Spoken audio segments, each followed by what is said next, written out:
On my channel, I strive to seek the truth. I strive to seek an understanding, why people do what they do, why they believe what they believe. And we frequently discuss the left, trying to gain an insight into their minds. Because a lot of us are perplexed how the Democrat Party could devolve from a party that had a competing vision on how to achieve a successful America to a party that seemingly hates America and Western values. So in this video, I want to show you what I think is a brilliant explanation of why the Democrat Party has turned into something that has hate and contempt and scorn for the very people they represent. Make sure you guys watch till the end because I know you will get value from this. As always, like the video and subscribe to the channel, but let's start with hearing what I believe to be one of the foundational issues with the modern left. The Western liberal mind conceives of itself as being good because it's liberal.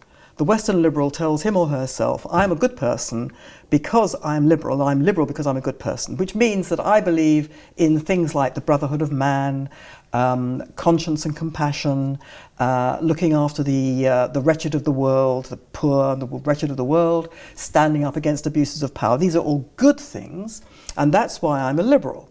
And I'm a liberal because of all these good things. So, one of the expressions of my goodness and my liberalism is that I support the Palestinian Arabs who I think are an oppressed people, and they are oppressed by the Israelis who have taken their land away from them and they are oppressing them. Now, every part of that, in my view, is a lie. But put that to one side. This is what the liberal progressive thinks. And the liberal progressive thinks that supporting the Palestinians is therefore something that makes the liberal progressive a good person. October 7 happened, and suddenly you have a situation in which the people that the liberal progressive has supported as being oppressed, and everything they do is a legitimate defense or resistance against oppression, suddenly we can see that those people have turned into the most bloodthirsty savages that could ever be imagined. Not just people who kill, but who slaughter in a sadistic, barbaric, debauched and depraved fashion that people can't imagine ever happening. They have slaughtered, raped, beheaded, tortured, burned alive babies, children, women, elderly men and others, and in which the people that they have supported as being oppressed are good people because they're victims are these savages. And the people they have represented as oppressors are the victims. They can't have that. Because if they have that, if they admit that that is the case, then their entire worldview is shattered, because the people, you know, the cause they have supported as representing goodness is shown to be evil. And what does that make them? So this is Melanie Phillips, and she's discussing why the so-called tolerant left would actually be supporting terrorist groups like Hamas. But her explanation for this one issue can be extrapolated to explain why the left takes the crazy positions that it does. The left engages in their radical policies because they think that they're good people doing a good thing. And they're so invested in the goodness of what they believe they're doing, they can't accept that actual bad outcomes can result from their actions. For instance, their whole support of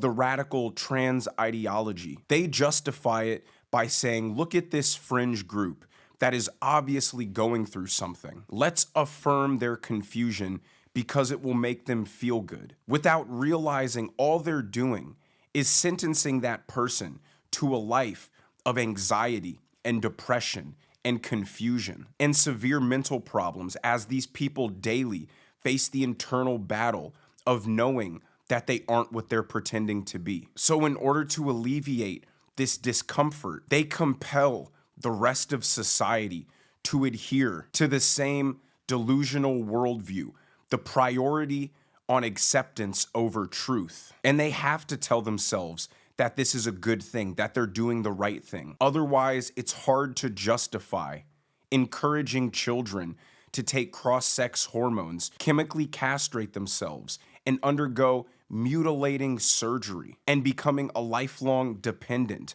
on expensive medicines and treatments. It's the same thing for the DEI policies.